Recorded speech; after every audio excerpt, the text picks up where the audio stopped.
Hi all. So what is it? It's Sunday. My watch is not showing. It's first? It is, isn't it? Yeah, Sunday the 1st of July. Wow, July. Video. But it's 12:56, and those paying attention will notice I'm in bed.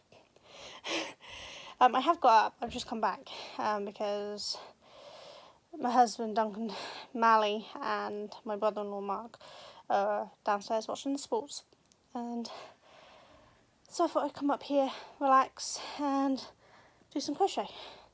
I did start to film a house vlog yesterday when I got home from the fete. Then I got interrupted for dinner, and I kind of forgot to finish it. So really sorry about that. So I'll just repeat everything. Yesterday went well. I was very tired and in quite a lot of pain because obviously I had to be up early to get everything sorted. But we got there, we set up alright. New gazebo worked great.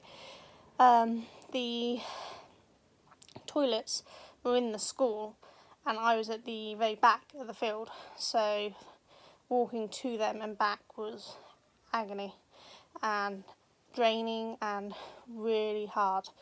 But my wheelchair is basically completely foobarred, so I didn't have a choice but to use my crutches. And it probably in the long run did me good, but I am feeling it today. I am shattered. I had 10 hours sleep and I'm still shattered. How ridiculous is that? I mean, 10 hours is more than the minimum and more than double what I normally get. And I'm shattered. Completely shattered. And the problem is, this bed isn't terrible, but the longer I'm in it, the more pain I'm in. So it's not good. It's not ideal for me to be up here sat on it now, but you know, I'm not going to sit down there and watch motorsports, so this is my only other option. So yeah, pain levels are really high today because yesterday was just too much for me. I'm not even got dressed because getting dressed is too much for me.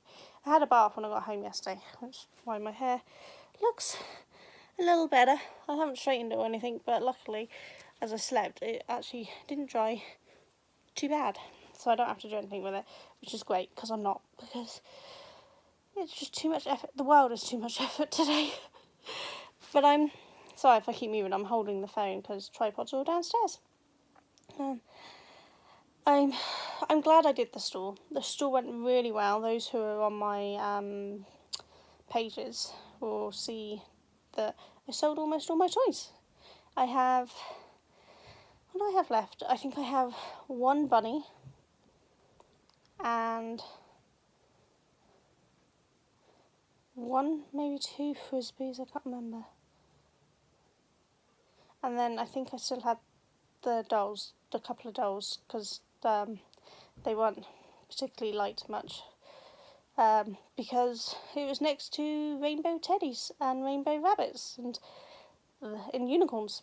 So, because you never got to see the unicorns, I didn't get a chance to film them before I put them out.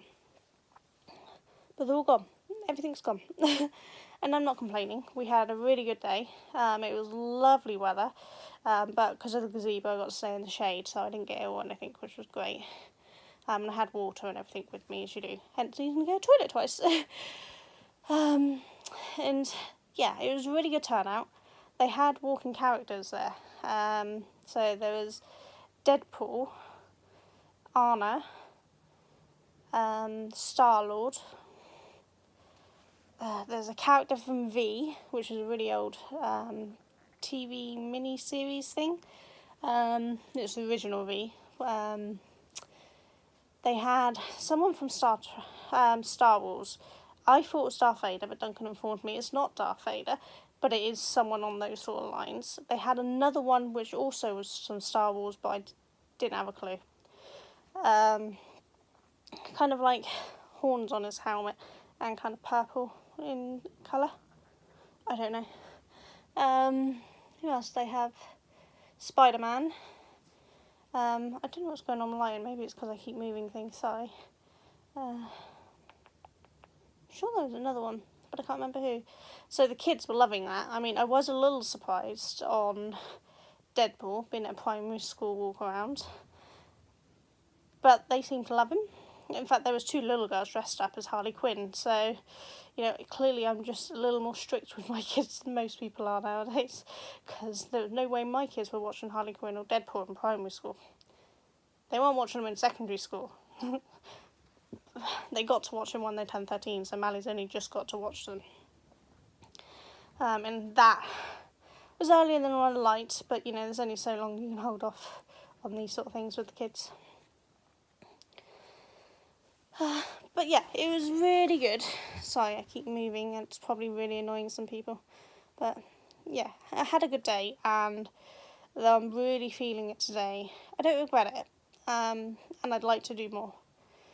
It's confirmed that I need to be more organised, have more stuff ready earlier so that I can try to rest for the week up to it, so that it's not quite so draining on me on the day. But yeah, once I've got more stock, I'll start looking at doing some more fairs. Whether they'll all be as good as this one or not, I don't know. But I mean, I even sold some of my expensive stuff. As I've said several times, both in some people's lives, and I'm sure I've said it on my channel, that small stuff sells well, but every so often you can sell a bigger thing. And I did. I had a lot of interest in a lot of my bigger shawls, and I sold one of my mandala circle fests. The woman come over, she was one of another storeholder, she come over, she's looking at it, and she's like, I'm not sure if it fit me. I was like, try it on. So she tried it on, she had a friend with her, and her friend's like, you look great, you can pull it off. So she pulls out her purse, she's like, no money in it, be right back. And then she come back a few seconds later with the cash, and bought it.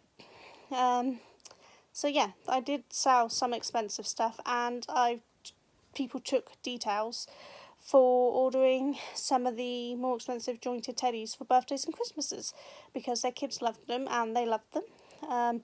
Had some people buy several items in one go, saying that they've been looking for the perfect teddy and they hadn't found it, and they loved my teddies, so that was brilliant. But weirdly, I made a bunch of doodle colour your own bookmarks, single and double ones over, that have magnets in to clip over the page. I put them at £1 each, figuring, kids have got £1, they might like a colour your own bookmark. No, didn't sell a single bookmark. Even the crocheted ones I'd done, the pencil looking ones, didn't sell any of them. Yet sold more of the more expensive items. The cheapest item I sold was my polymer clay magnets, and they were £2 each. And one little girl who bought 2 of them, so she spent £4. But most people spent £5 and above. So yeah, not having a lot of really cheap stuff and having more of the more expensive stuff is fine. I mean, some of my stuff is £30-40 and it sold. People didn't care. So it was really good. They had, you had a couple of people, oh, that's expensive, let's go somewhere else. You can hear them whispering it to their kids, and it's fine. My toys are CE tested. They deserve that label, and they deserve the price. And so I don't care if they don't like it. They want cheap, crappy things, they can have cheap, crappy things. That's not to say that anyone doing something cheap is doing crappy, because they're not. Some people do amazing work and do not get paid what they're worth for it. But, a lot of the people who do complain are people who like to go to Poundland. And there's nothing wrong with stuff from Poundland. I like stuff from Poundland, but the majority of the toys are cheap, plastic, tacky things. They don't have any love and care and skill goes into them. They are mass-produced tat. And that stuff has its place. I love it. It's great for party bags and little cheap booster things and stockings and all that stuff. But if you want to buy your kid a nice quality gift, handmade is lovely, and that doesn't come cheap. That's not to say that any handmade is lovely, because, there's some really nice mass-produced stuff out there. I mean, look how many people buy Build-A-Bear. I have Build-A-Bear. But I'm not looking to be this cheap, tatty craft stall that, the stuff really looks handmade. I've seen some stores where the stuff, there's no way it would pass the CE testing.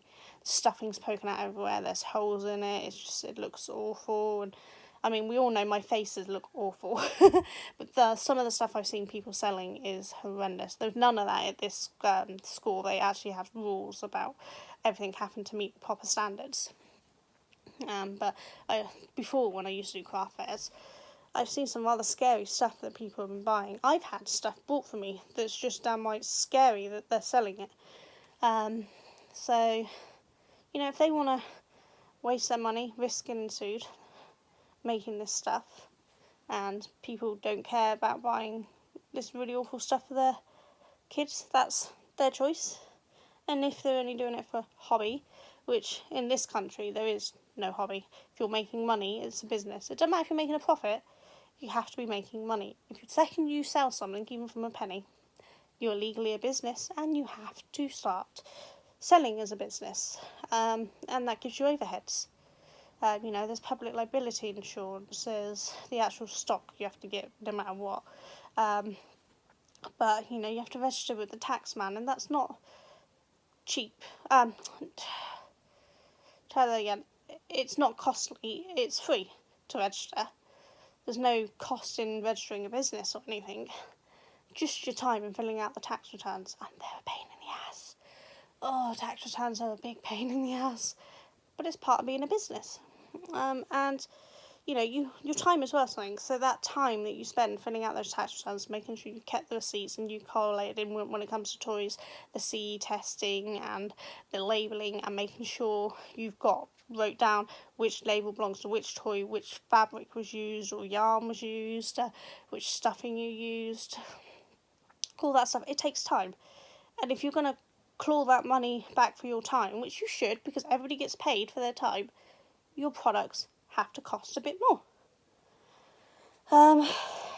So yeah, I have no problem. It's a long old rant, innit? I'm really sorry, but it genuinely annoys me when people charge like £1 for a big teddy.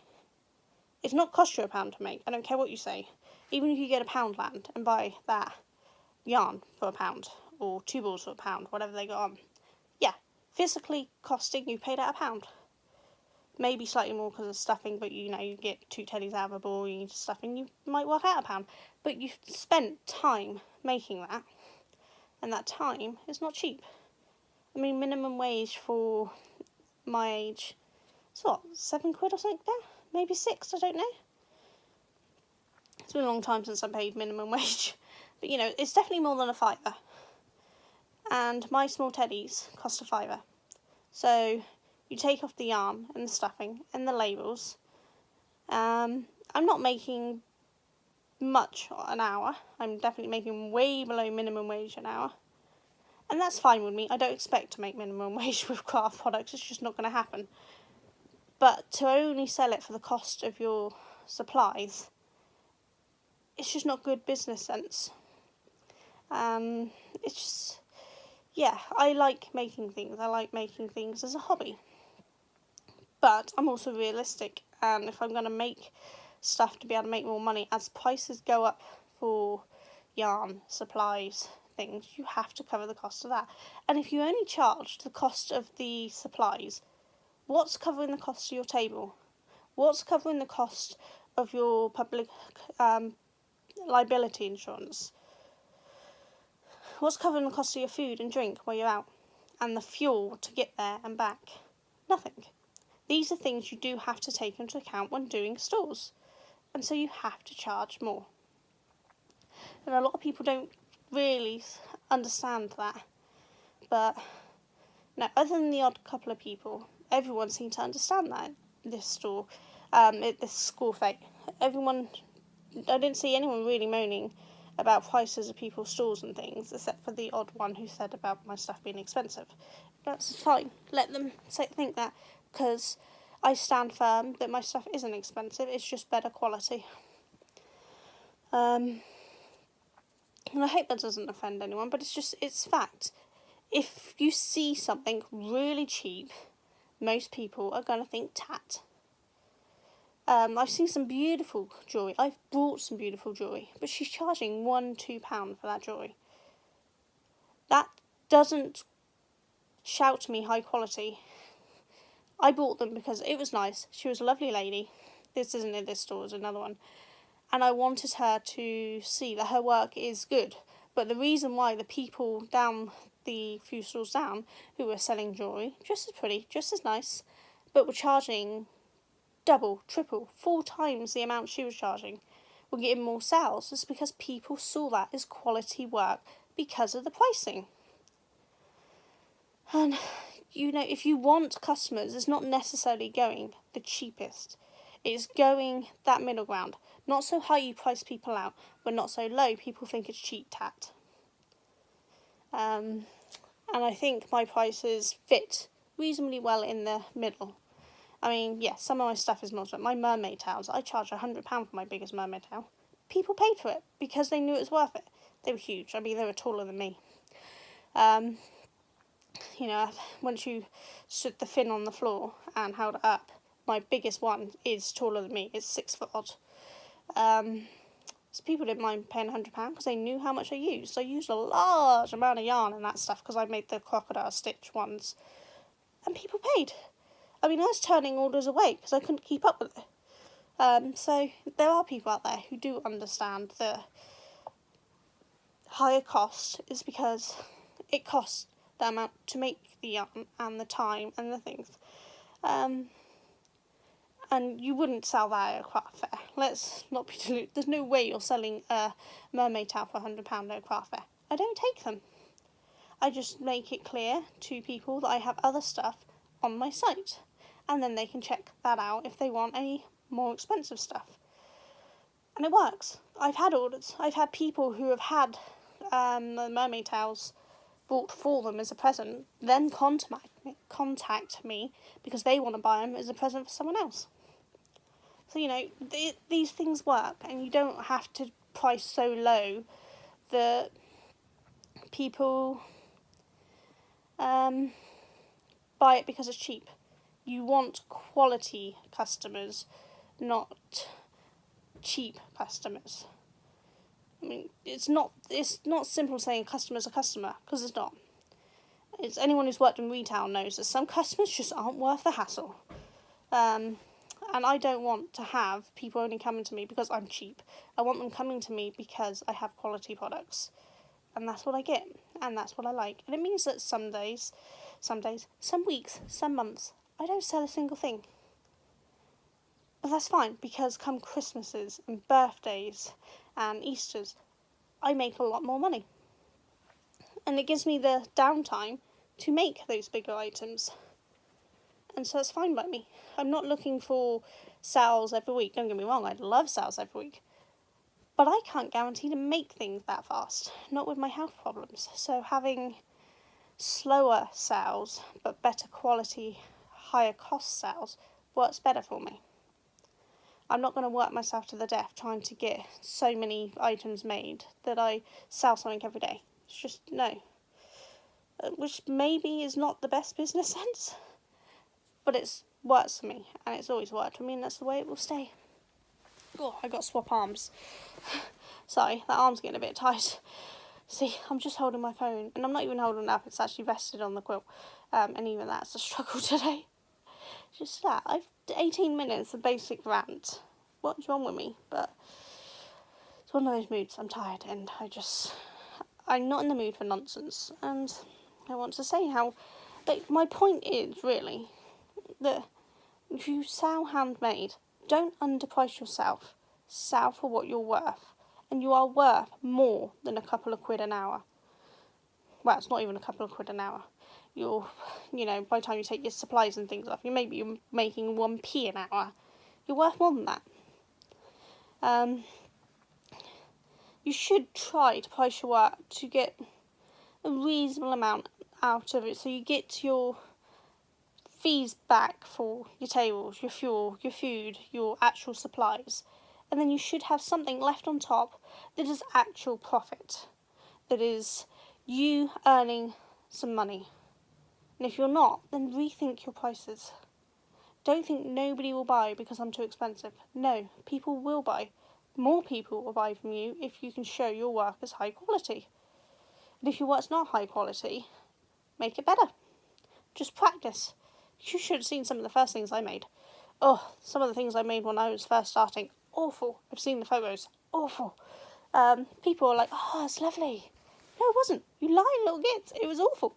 I appreciate your positive response. But what you should have said to me is, darling, lovely, great effort. Maybe try a little harder. But I kept going. I kept practicing. And now my work is at a price, it's a quality standard that I can charge a decent price. It doesn't come easy. It doesn't come quick. It takes time and practice. But if you really want to make a business out of crafts, you have to. Just with any other job in this world, you have to go to college, go to uni, go an apprenticeship, whatever. You have to practice and practice and practice to get better. You have to do the same in crafts. So just make whatever you want. Do things that make you happy. And then once you're better, sell your products at a price that you actually make something. And that you're not, undervaluing your time, your skill. Because you shouldn't. That's enough. I'm ranting way too much. I don't mean to rant. It actually breaks my heart to see people who aren't making money because they don't value themselves. And you should always value yourself, because if you don't value yourself, no one else is going to value you. Just like if you don't like yourself, no one else is going to like you, and if you don't love yourself, no one else is going to love you. You have to show that you're worth it. Have a confidence, even if it's a fake confidence, because if you're like me with anxiety, you're always like, God, it looks awful, nobody's going to like it. But you have to pretend to yourself that you're confident in your work. And eventually, you pretend so much, you become confident in your work. And you know that it's good. And people will see that you're confident in your work. And they'll want to buy from you because they see that you are good at what you do. You won't go to a surgeon who is like, oh, I'm sure I can do this. I'm not 100% sure, but I'm sure I could do it. Yeah, it'll be fine. No, you want to go to a surgeon who says, yes, I can do this. I've done this. I know how to do it. I can get it done. I can get you fixed. And it's the same in any business. You want to go to someone who's confident. So be confident in your work. Show that you value yourself. I don't even know what I'm going to put this under, because this isn't really a health vlog. It's not. Is it a craft vlog? It's a mix. I'm just going to put this as a quick update video. That's not really quick. So just an update video, because it's 20 minutes already. So I'm going to go, and I'm going to work on my rings of change. I have missed my rings of change. So I'm going to sit here and I'm going to work on it. I have it in a bag beside me down here. So I'm going to get it out, and actually it's going to be easier to do while it's on the bed because I don't have to support the weight so much. So I'm going to work on that, and then hopefully tomorrow I can show you a video of some more progress on the rings of change. So I will see you all tomorrow, hopefully, providing I'm not zonked out. And I will show you what I've got done today, because I've got nothing else to show you because I sold it off. No, I didn't sell the bookmarks. I can show you the bookmarks because I haven't actually showed you them yet. If I can get them out of the crates, because I can't remember which crate they're in. But if I can find them, I'll show them to you. I quite like them. Alright, I'll catch you all later. You take care.